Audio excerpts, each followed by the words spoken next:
The Las Vegas Raiders defense is holding its ground, but the offense is really struggling. It's tough to get things right when there are so many issues on that side of the ball. Before the game, most people didn't think the Raiders could beat the undefeated Super Bowl champion Kansas City Chiefs. However, the way they lost was just not acceptable. They had a real chance to win. I was worried we'd see a blowout, especially since the defense was so short-handed. But that determined defense gave the team a fighting chance. Unfortunately, the offense was outsmarted at every turn. The play calling and player choices have put them in a tough spot. It's broken, and the Raiders won't find success until they fix these problems. If the Raiders had a solid quarterback, they could be a good team right away. But with Gardner Minshew at the helm, things aren't looking good. He did avoid throwing an interception last Sunday, but he fumbled, which gave the Chiefs a prime opportunity to score. He turns the ball over way too often, and it's hurt the team significantly. So far this season, he's completed 67.7% of his passes for 1,377 yards, with 6 touchdowns and 8 interceptions, resulting in a passer rating of 80.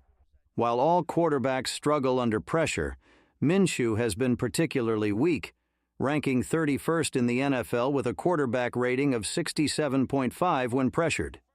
He tends to leave clean pockets and ends up throwing interceptions. Although he was benched earlier, Minshew had to step in again last Sunday because Aiden O'Connell, the player he was benched for, was injured.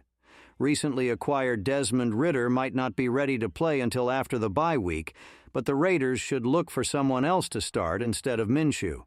Maybe they can give Carter Bradley a chance. The running game isn't helping either. Alexander Mattison, who many of you might prefer, hasn't been impressive. Amir White, who I thought would do better, has disappointed. Except for one game against the league's worst run defense, Mattison hasn't done much. While we can debate who should be starting, it doesn't matter much when the offensive line isn't blocking well for the run or pass. Bringing back center Andre James on a big contract was a mistake. Pro Football Focus ranks him 33rd out of 37 centers in the NFL, and he's the 7th highest paid center in the league.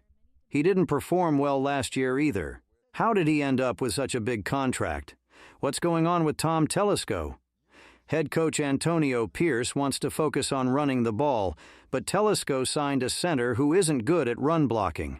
When the Raiders tried to run near the goal line last Sunday, he got pancaked. And that's not the first time this season. Once guard Dylan Parham returns, the Raiders should keep Jordan Meir at guard and move Jackson Powers Johnson to center. The Raiders really need someone else to help call the offensive plays. I gave offensive coordinator Luke Getsy until this week to show me something, but he hasn't delivered. At first I thought he was just being cautious because Pierce wanted to run the ball and play solid defense. However, these last few weeks have changed my mind. I like the idea of his offense, which is a modern twist on the Shanahan system.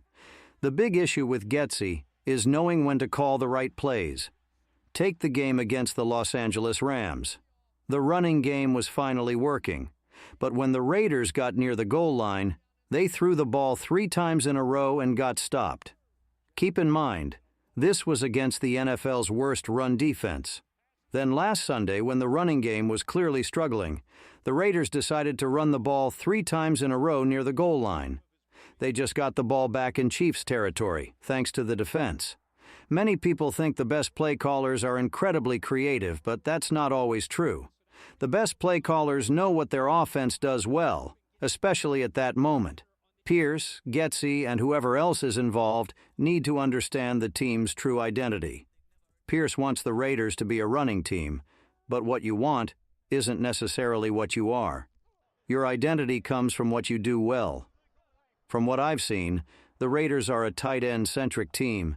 Tight end Brock Bowers is the standout player on this offense, and they need to get him the ball more. Anytime the Raiders have found success this year, Bowers has played a key role. I understand the need to establish the run, but being overly focused on it can cost the team.